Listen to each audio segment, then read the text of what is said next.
ወወልድ ወመንፈስ ቅዱስ አሃዱ አምላክ አሜን። ዛሬ ሰሉስ ነው። ሰሉስ ማግሰኞ ወይም ማክሰኞ። ዛሬ እመቤቴ ከማጋ ትምጣልኝ ምንስ ተደረገልኝ? ለሁላችንም የሚሆን ነው። ከማጋ ትምጣልን ምን ይደረግልን ዘንድ እንወዳለን። ዛሬ አስቀድሜ ሰላምታዬን ላቅርብ። አባቶቼ ቡራኪያችሁ ይድረሰኝ። ወንድሞች ዲያቆናት ሰላምታዬ ይድረሳችሁ። እንደ ቅዱስ እስጢፋኖስ የሥላሴን ምስጢር ለማየት ያብቃችሁ፣ ወደ ሀብተ ክህነቱም ያድርሳችሁ። ምእመናን እንደምን አላችሁልኝ? አባቶች፣ እናቶች፣ ወንድሞች፣ እህቶች፣ ሕፃናት ሁላችንን እግዚአብሔር ይባርከን። የአብ ጸጋ የወልድ ቸርነት የመንፈስ ቅዱስ ኅብረት አንድነት አይለየን። የእመቤታችን ቅድስተ ቅዱሳን ምልዕተ ክብር ምልዕተ ውዳሴ መዝገበ ጸሎት አቁራሪተ መዓት ሰዓሊተ ምሕረት ምዕራገ ጸሎት እማምላክ ወላዲተ አምላክ አማላጅነቷ በእኛ ይሁን። ፍቅሯን በልቡናችን ጣዕሟን በአንደበታችን ጸጋዋን በሰውነታችን ያሳድርልን። እግዚአብሔር ከኔና ከናንተ ጋር ይሁን። ዛሬ ማክሰኞ ሰሉስ ለፍጥረት ሶስተኛ ቀን ነው። ለአባ ኤፍሬም ምስጋና ደግሞ ስንተኛ ቀን ነው? ተስማምተናል። አሁን ሁለተኛ ቀን ነው። ለፍጥረት ሶስተኛ ቀን ማለት እሁድ፣ ሰኞ፣ ማክሰኞ ሶስት። ለምስጋና አባ ኤፍሬም ምስጋና የጀመረው ሰኞ ቀን፣ ሰኞ 1፣ ማክሰኞ 2። ማክሰኞ ቀን ከማጋ መጣችለት። ማክሰኞም ቀን አባ ኤፍሬም በነግ ተነሳ፣ ጸሎቱን ጀመረ። እንደተለመደው እመቤታችን የብርሃን መጎናጸፊያ ተጎናጽፋ የብርሃን ልብስ ለብሳ የብርሃን መስቀል ይዛ የብርሃን መነሳንስ ይዛ ወደ አባ ኤፍሬም መጣች። ስትደርስ የብርሃን ምንጣፍ ተነጠፈ። የብርሃን ዙፋን በሱ ላይ ሆነ። የብርሃን ድባብ ከላይ ተዘረጋ። እልፍ አላፋት መላእክትን አስከትላ ጻድቃነ ብሉይ ጻድቃነ ሐዲስን አስከትላ ሰማዕታትን አስከትላ ጻድቃንን አስከትላ ደጋግ አባቶች እናቶችን አስከትላ ወደ አባ ኤፍሬም መጣች። ወደ እናንተም ትምጣላችሁ። አሁን ውዳሴ ማርያም ትርጓሜ ስትሰሙ ከዛ በኋላ ቀጥታ እንደመጣች ምንድነው የምትለው? ኤፍሬም ወድሰኒ ነው የምትለው። ምን ማለት ነው? አመስግነኝ። ከዛ ስሱስ ምን ይላል? እንደ ሰኞ ለታው ክርክራይ እንዴት አድርጌ ነው ማመሰግነው? መላእክት ሰማያውያን የማይችሉትን ምድራውያን ጻድቃን የማይችሉትን እፎ እክል ወድሶተክ ይዘይክሉ ሰማያውያን ወምድራውያን አይልም። ሰኞ አልቋል። ክርክር የሚባለው እሱ ነው። እንዲገባችሁ ፈልጌ ነው። ክርክር በለተሰኑ ያልቋልና እያሉ ሲተረጉሙ እንደሱ ያለን ስንተረጉም ድንገት አንዳንድ ሰዎች እንትን ላይ ላችሁ ይችላል። ምን ማለት ነው ልትሉ ይችላላችሁ። ሰኞ ዕለት ነበረ ይሄኛው አነጋገር የነበረው፣ አሁን የለም። ትመጣለች እመቤታችን። ኤፍሬም ሰላም ለከ ወፍቁሬ ኤፍሬም ትለዋለች። ታጥቆ እጅ ነስቶ ይሰግድላታል። ወድሰኒ ትለዋለች። አመስግነኝ። ክርክር አልቋል። ቀጥታ ምን ይላል? እመቤቴ ባርኪኝ ባርክን ይላታል። በረከተ ወልድየ ወአቡሁ ወመንፈስ ቅዱስ ይህድር በላዕሌከ ትለዋለች። ተባርኮ ምስጋናዋን ይጀምራል። ውዳሴ ያለ እግዝእትነ ማርያም ድንግል ወላዲተ አምላክ ዘይትነበብ በዕለተ ሰሉስ ይላል። በቃ እንዲህ ነው የሚጀምረው። የማክሰኞ ምስጋናውን ይቀጥላል። ማክሰኞ ቀን እመቤታችን ከማጋ መጣች። አንድ ስምምነት ላይ ደርሰናል አይደለም? ሰኞ ቀን ስትመጣ አሁንም ቅድም እንደገለጽኩት ከማጋን የመጣችው እልፍ አላፋት መላእክት እኮ አሉ አብረው። በጠቅላላ የብሉይ ኪዳን ጻድቃን አሉ። በጠቅላላ የሐዲስ ኪዳን ጻድቃን አሉ። ከኤፍሬም በፊት የነበሩት በጠቅላላ ሰማዕታት አሉ፣ ሊቃውንት አሉ፣ ቅዱሳን። እነዚህ ሁሉ ነው ይዛ የምትመጣው እመቤታችን። ይዛ የምትመጣው ማለት ምን እንደሆነ ልንገራችሁ ባጭሩ። አይለዩአትም። ተመልከቱ።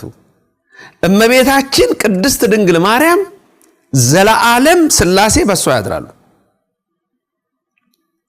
እነዚህ እልፍ አላፋት መላእክት ደግሞ ሁሉ ጊዜ መተው እህተነ ይሏታል። እልፍ አላፋት መላእክት ታድለው እህተነ ይሏታል እመቤታችን። ነቢያት በጠቅላላ ይመጡና ምን ይሏታል? ትንቢትነ ይሏታል። አንቺ ነሽ ትንቢታችን እኮ ይሏታል። ሐዋርያት በጠቅላላ ይመጡና ይላሉ ሞገሳችን እኮ አንቺ ነሽ ይላሉ። ምክንያቱም ከሷ የተወለደው ኢየሱስ ነው ሕይወት የሰጣቸው። ትንቢቱ በጠቅላላ ስብከቱ በጠቅላላ አምላክ ከሰማይ ወርዶ ሰው ሆነ ነው። ከማሆነ ብሎ ማሰብ ጥሩ ነው። እንደ ሰይጣን አንዳንድ ሰዎችን በኢየሱስ ስም ሸውዷቸዋል። ሰይጣን እኮ ተንኮለኛ ነው። የ8000 ዓመት ኤክስፒሪየንስ ያለው ነው ሰይጣን። እንዴት ማሳሳት እንደሚችል ያውቅበታል። እንዴት መጣል እንደሚችል ያውቅበታል። ስለዚህ ምን አረገ? ሰዎችን አንድ ኢየሱስ የሚል ሰራና አመጣላቸው። እሱ እኮ ግን አንታይ ክራይስት የሚባለው ነው፣ ሐሳዊ መሲህ የሚባለው ነው። እሱን ነው ብዙ ሰዎች የሚያመልኩት። እሱን ለማምለካቸው ምልክቱ ምንድነው? ያደረባትን ድንግል ማርያም አይወዱም። ድንግል ማርያምን ለምን አይወዱም? ዘፍጥረት 3ን ተመልክተናል። ከቁጥር 15 ጀምሮ ጠላትነት አለ በዘንዶና በሴቲቱ መካከል። ራእይ 12 ተነግሮናል። ጠላትነት አለ በሴቲቱና በእባቡ መካከል፣ በድንግልና በዘንዶ መካከል። ተመልከቱ። ስለዚህ በፍጹም ዲያብሎስ ድንግልን አይወድም።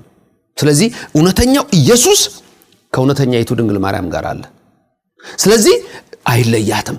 መላእክት አይለዩአትም፣ ነቢያት አይለዩአትም፣ ሐዋርያት አይለዩአትም። ሰማዕታት እምነ ይሏታል። እምቦሙ ለሰማዕት ትባላለች፣ እናታችን ይሏታል። አሁን ማክሰኞ ቀን ስትመጣ ግን አባ ኤፍሬም የማክሰኞ ውዳሴ ማርያሙን ምንድነው ያለው? ሲጀምር የማክሰኞ ውዳሴ ማርያም ስትመለከቱ የምታገኙት ቃል ይሄንን ነው። አክሊለ ምክህነ ወቀዳሚተ መድኃኒትነ ወመሰረተ ንጽህነ ኮነ በማርያም ድንግል ብለን ነው የምንጀምረው። ለምን እንዲህ ብሎ ሊያመሰግን ሊጀምር ቻለ? አባ ኤፍሬም አንድ ነገር ወቁ። አባ ኤፍሬም ሰኞ ከነበረው ብቃቱ የማክሰኞ ይጨምራል። ከማክሰኞ የሮቡ እያለ እሁድ በደንብ እንነጋገራለን። ለአሁን ግን ማክሰኞ ቀን የሆነውን ተመልከቱና እናንተ የኤፍሬም ልጆች ከማጋ እንደምትመጣላችሁ እወቁ። ምክንያቱም የኤፍሬምን ምስጋና ያመሰገናችሁ ነው። ውዳሴ ማርያም በየቀኑ የሚደገምበት ምክንያትን ልብ ብላችሁ ማጤን ያስፈልጋል። የተዋሕዶ ልጆች ዝም ብሎ የሚደረግ ነገር አይደለም። አያችሁ፣ በየዕለቱ የሚገኘው በረከት ምን ያህል ታላቅ በረከት ነው። በየቀኑ የሚገኘው ጸጋ ምን ያህል ታላቅ ጸጋ ነው። በየቀኑ የሚገኘው ረድኤት ምን ያህል ታላቅ ረድኤት ነው። አክሊለ ምክህነ ወቀዳሚተ መድኃኒትነ ወመሰረተ ንጽህነ ኮነ በማርያም ድንግል።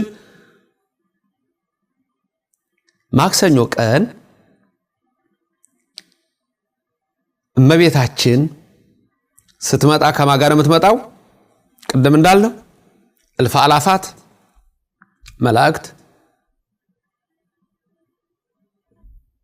ነቢያት፣ ሐዋርያት፣ ሰማዕታት፣ ጻድቃን፣ ደጋግ አባቶች፣ ደጋግ እናቶች፣ ከእንደውም ከነቢያቱ በፊት ደግሞ እንዳለ ከአዳም ጀምሮ አለ 22ቱ አርዕስተ አበው።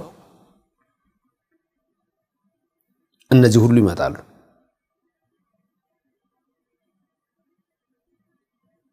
ማክሰኞ ቀን ሁሉም አሉ የመጡ፣ ሁሉም መጥተዋል ከመቤታችን ጋር። የብርሃን ምንጣፍ ተነጠፈ፣ የብርሃን ድባብ ተዘረጋ፣ የብርሃን ዙፋን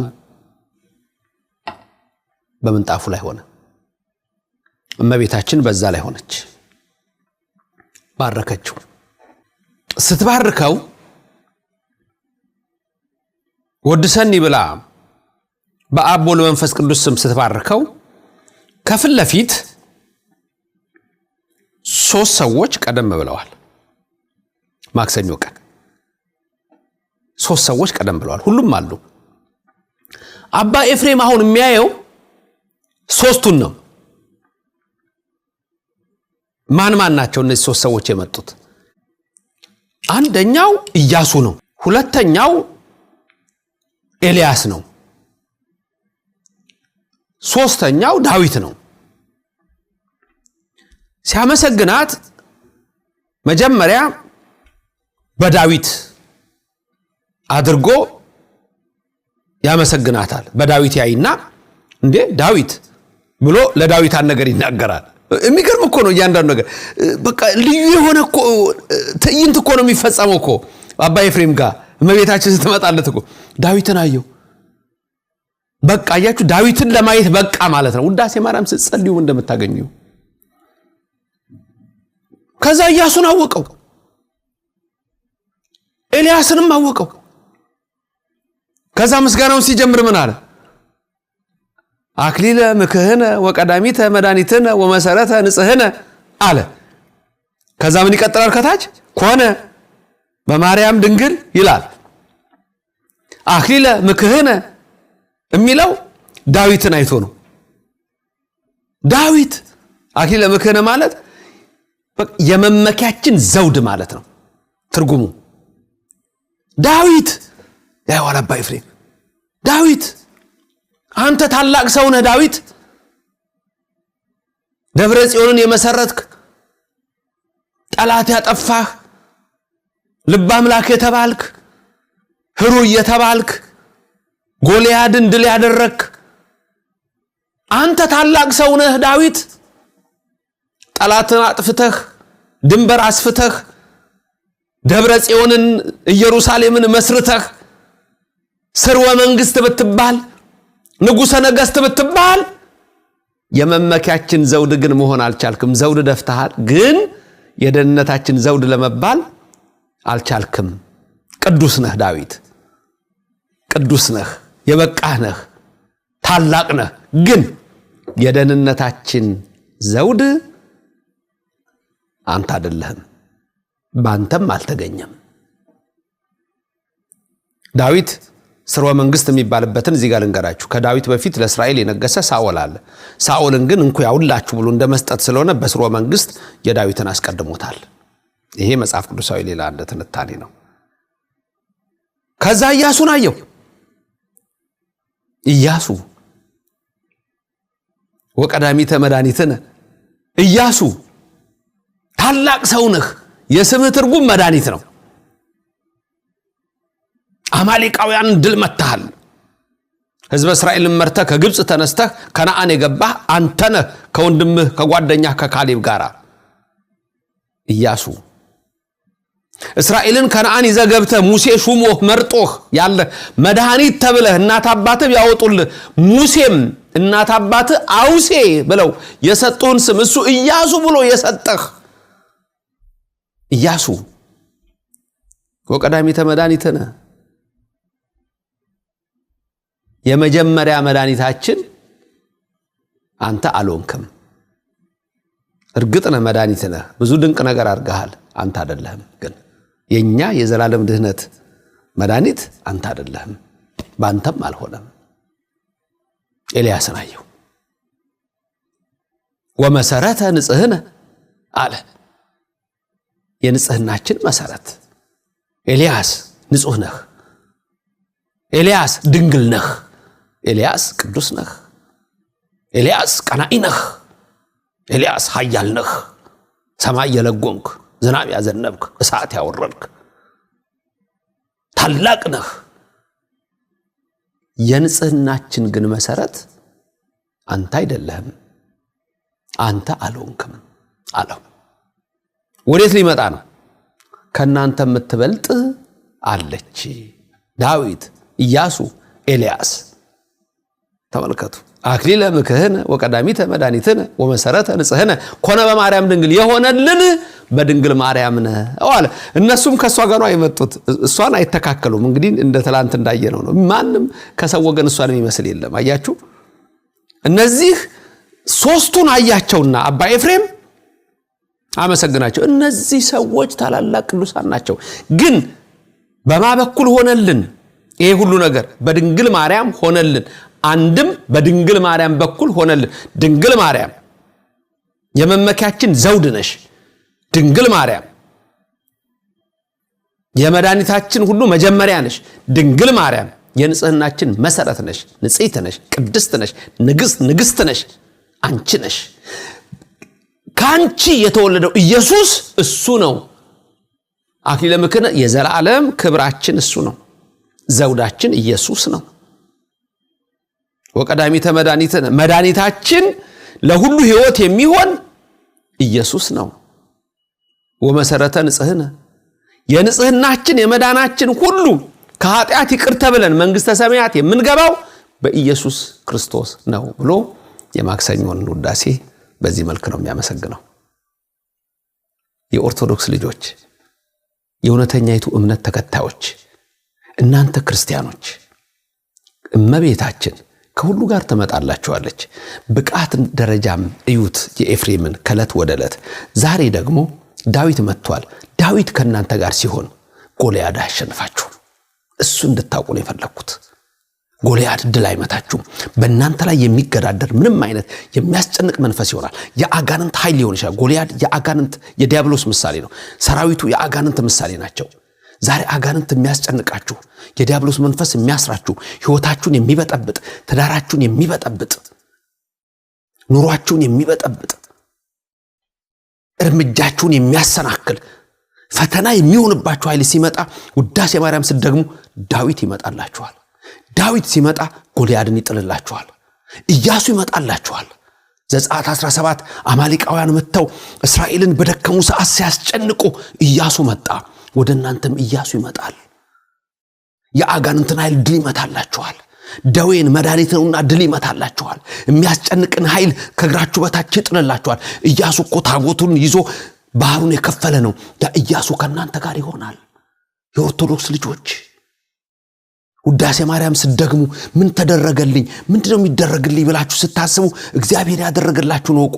ድንግል ማርያም እንዲህ ነው የምትሆንላችሁ፣ እንዲህ ነው የምታደርግላችሁ ከልጇ ኢየሱስ ጋር ከአብ ከመንፈስ ቅዱስ ጋር። ድንግል ማርያም ወደ እናንተ ትመጣለች። ኢያሱ እነሆ ከነዓን ይዟቸው እስራኤል እንዳገባ በኢያሱም ጸሎት ምልጃ እናንተም ወደምትፈልጉት ትደርሳላችሁ። ኤልያስ ነበር ሶስተኛው። ኤልያስ የጣዖት አምልኮትን ድራሹን ያጠፋ፣ የጣለ፣ ሰማይን የለጎመ፣ ዝናብ ያዘነበ፣ እሳት ያወረደ ይሄ ታላቅ ነቢይ ኤልያስ ወደ እናንተ ቤት ሲመጣ የሚሆንላችሁን አስቡት፣ የሚደረግላችሁን ልብ በሉ። ጣዖት አያሸንፋችሁም። የአጋንንት ኃይል አያሸንፋችሁም። የዲያብሎስ አሰራር አያሸንፋችሁም። የኤልያስ አምላክ ስትሉት እንዲህ ኤልሳ ባህር ይከፈላል። ይሄን ይሆነላችሁ፣ ይሄን የተደረገላችሁ። እምዬ ማርያም፣ እናቴ ማርያም፣ እምነ ማርያም፣ እናታችን ማርያም ሆይ ከዳዊት ጋር ነይልን፣ ከኢያሱ ጋር ነይልን፣ ከኤልያስ ጋር ነይልን። በዕለተ ማክሰኞ ከነገስታት ዳዊትን፣ ከመሳፍንት ኢያሱን፣ ከደናግል ኤልያስን ይዛ መጣለች የተባለው ይሄ ነው። ድንግል ሆይ ነይልን፣ ወደ ቤታችን ግቢ፣ ወደ ሀገራችን ግቢ፣ በብርሃን መስቀልሽ ባርኪን፣ ከልጅሽ ከኢየሱስ ዘንድ አማልጅን። ኃጢአት በስቶብናል፣ ጉስቁልና በርትቶብናል፣ ህዝባችን ረሃብና ጦርነት አምሶታል። እመቤታችን ነይልን፣ ከኤልያስ ጋር ነይልን፣ ከኢያሱ ጋር ነይልን፣ ከዳዊት ጋር ነይልን። እመቤታችን አትለይን። ከአብ ዘንድ አማልጅን፣ ከወልድ ዘንድ አማልጅን፣ ከመንፈስ ቅዱስ ዘንድ አማልጅን። አሜን። የተከበራችሁ ክርስቲያኖች ይሄ ነው እንግዲህ የኦርቶዶክስ እምነት ትምህርታችን። እናንተ ሰማችሁ፣ ሌላ ሰውስ እንዲሰማ አረጋችሁ? አድርሱት። ዓለም ይስማ፣ ዓለም ያድምጥ። ሰብስክራይብ አድርጋችሁ ሼር ላይክ አድርጋችሁ አድርሱት። ጥያቄዎች ካሏችሁ ጻፉ፣ ይደርሰኛል፣ ያደርሱኛል ብያችኋለሁ። በሁሉም ነገር ላይ ሱባኤውን በሰላም ያስፈጽመን። ጸኒት በድንግልና ስርጉት በቅድስና እመቤታችን ልጅሽ ወዳጅሽ ኢየሱስ ጸጋውን ክብሩን እንዲያድለን ለምኝልን።